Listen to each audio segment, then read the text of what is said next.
Chandu, the magician.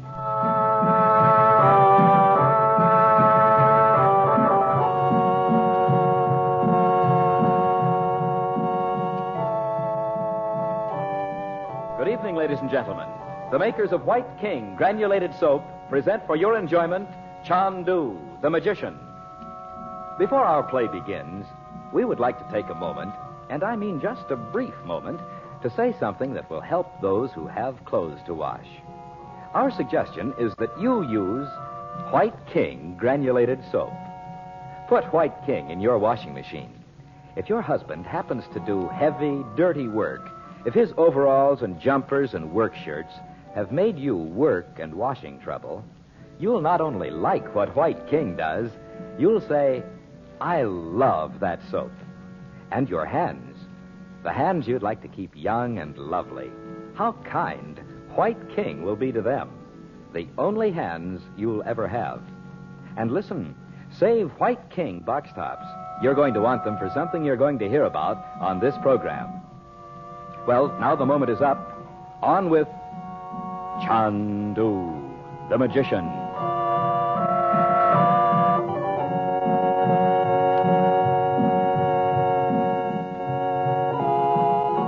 By means of occult powers gained in the Far East, Frank Chandler has succeeded in releasing his sister from the strange spell under which she had fallen in the sinister temple of black magic. The following afternoon, he encounters a man from the desert who, under pretext of selling him a valuable paper, attempts his life. Chandler ties him up and leaves with the paper, certain at last that he is on the trail of the long-missing Robert Regent.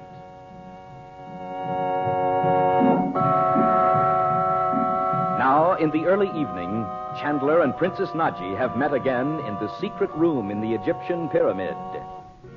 Chandu, the magician. I don't want Dorothy to hear this, Naji, but you have to know it. She will not hear if she has gone with Bob into the room of the sun god. I wouldn't have brought them up here with me, but I don't like to leave them at the hotel, especially after last night. They were pretty upset, poor kids. I knew something was wrong when I telephoned to you. It was Dorothy. Yes, it was. Oh, she was so strange. I heard her tell you she could not speak with me. It was because of what happened down there in the tunnel. The temple of black magic. Naji, did you know that when you told us about it? I feared it, Chandu. I don't understand this. How could you know anything of black magic? It was because of Roxor. Roxor? Chandu, I have told you how I deceived him to make him believe I would work with him and no longer with you. And you know how I feel about that. But I know his mind, Chandu. He believes all women are sentimental fools. I tried to tell you that, Naji. By then it had been done, Chandu. You will not misunderstand if I... You know I won't. I want you to see why I spoke to him at last of black magic. What is it, Naji? I said that I had found you interested only to finish your work here and then return to India. He thought I meant you were not interested in me. But you know better than that, don't you? Chandu, I cannot... He believed at once that I was angry with you because of this. Naji, my darling. Oh, no, Chandu, no. You said you would not misunderstand. You wouldn't listen to me before I went to India. Haven't you had enough time to change your mind? Come on down this way, Betty. Please, Chandu. Come on, Mom. Dorothy will think... I hope she will. Do you know this is the first time I've been alone with you since... I cannot listen to you. I've told you long ago, Chandu. But that was long ago. No, I say no. You can't put me off forever, you know. You don't know what you say? Naji. Chandu, I am not... Darling, don't. All right. I'll say no more about it tonight. I must tell you about the black magic. I cannot have you believe I would betray you for Roxor. I know that. You don't have to tell me. Oh, but I must. Roxor said a thing that made me think Dorothy's husband was in the tunnel. So I went into the ancient, the crypt under my house where the forbidden things have been for countless centuries. I opened the door, and almost at once I found the drawing of the tunnel. So that priestess was a woman of your own family. Oriunda. Dorothy saw her there. A figure of her. That's what I wanted to tell you. And I was trying to help your sister. She's all right now. You know what I mean. Is it true? The incantation? Oh, yes, Chandu. She doesn't remember anything about it. It's just as if it had never happened. The world is free of Oriunda's wickedness. Oh, it is so wonderful a thing. It must be true. It is true. And, Najee, there's something else. You know, I told you the other day that Ahmed had found a messenger of Roxor's and brought his papers to me. But the drawings were not among them. No, but look at this. I bought it from a fellow in the bazaar this afternoon. It was just a piece of paper to him. Look, right there. Ah. Who is it, Chandu? It's a picture of Robert. There's absolutely no doubt about it now. He didn't go down with that ship. Oh, can you be sure it is his photograph? Oh, of course I haven't seen him for years, but he looks exactly as he did when I saw him last. This is in a small boat. It's a lifeboat. But who would be using a camera at such a time? Look at it closely. It's a faded print, but still... You see there, in the corner? Ah. Just a bit of sandy beach. A man on the shore. Yes. The war in Europe had just begun. Someone came down to watch the landing of a boatload of survivors from a torpedoed ship. He had a camera and... And in some way, the photograph was preserved for you to see. Najee, do you really believe Roxor knows where Robert is? I know he must. If you had seen his face... But the last thing he wants is to have me find Robert. So it can't be Roxor who sent me the picture. No, Chandu. One of the men he has beaten down has found a way to you. It must be. It is so strange. When I said to Roxor that day before you came to Egypt that it was Regent who still stood in his way, I was not sure. I knew there must be someone. Yes, I see. But at the time, even when he cried out Regent's name, I thought it might be a delusion. Roxor's mad for power. You know, Najee, he's like Hitler in some ways. His rages, his cunning. Pitting one man against another and then destroying them both. Oh, don't speak of it. Well, let's call Dorothy and tell her about the picture. She does not know of it. No. I know what it's going to mean to her, and I wanted to be sure that... Well, I'll tell her now. Dorothy. Want us to? No, just your mother, dear. Dorothy. Yes, Frank. Come here, will you? Well, we might as well move our things up here, don't you think? You know, I feel as if I was born with a flashlight in my hand. Well, you can turn it off now. The candles do very well. Dot, there's something... You look very odd. What's the matter? I've had news of Robert.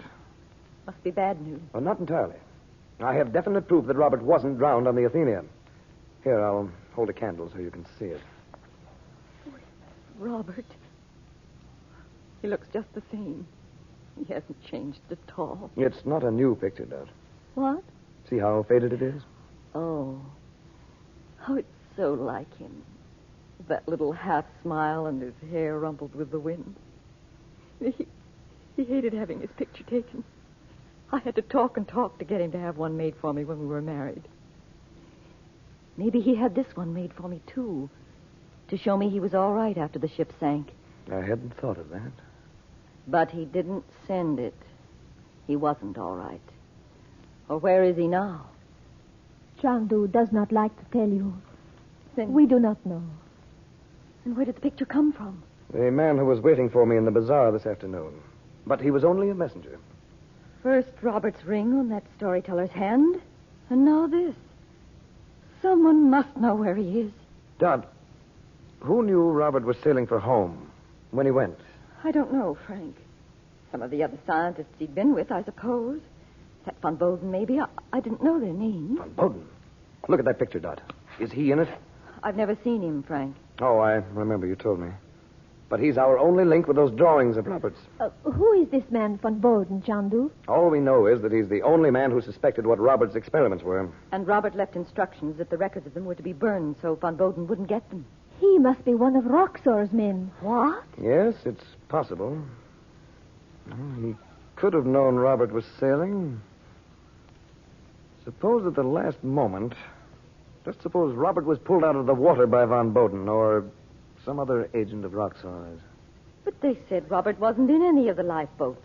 And that boat in the picture... Well, all the lifeboats weren't accounted for, Dot. You know that. Then where has he been all this time? Well, he surely wouldn't trust Van Boden enough to... I wonder, though. You wonder what?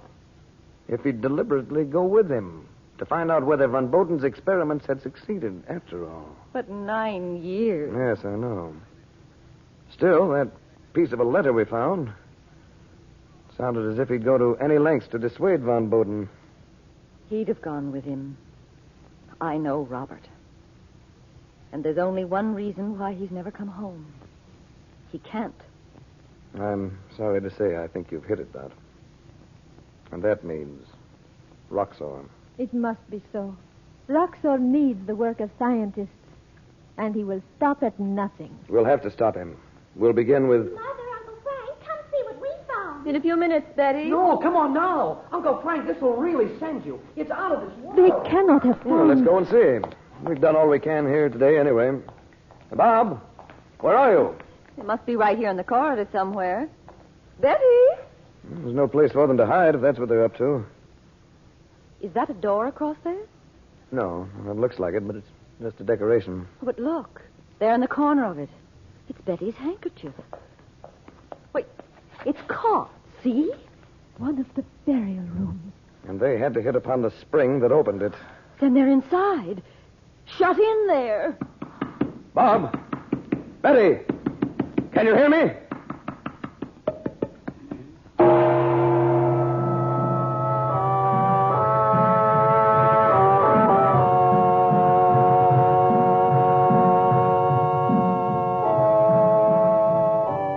Before our program started this evening, we told you how wonderfully easy White King made the washing of heavy clothes like overalls and work shirts in your washing machine. I wonder if that might have given you the idea White King was only for the heavy washing you have to do. Why, of course, that isn't so. Say, your finest tablecloths and napkins, your daintiest lingerie, the fragile and lovely things you have to wash. White King Granulated takes care of them safely, gently, and we think as no other soap has ever done. There are reasons, of course, but aren't you kind of tired of hearing reasons all day long? Millions and millions of packages of White King are sold. Each means that some lady has found this soap the one that helps her most. Listen, we say you'll like it. No, we'll say more than that. You'll love White King. Until tomorrow night, when perhaps you have tried White King, good night.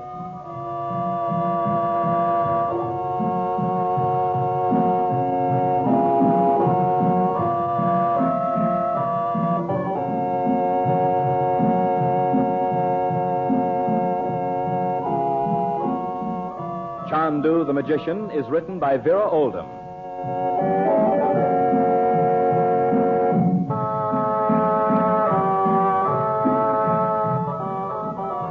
The makers of White King invite you to listen tomorrow at this time when the story resumes. Chandu the Magician.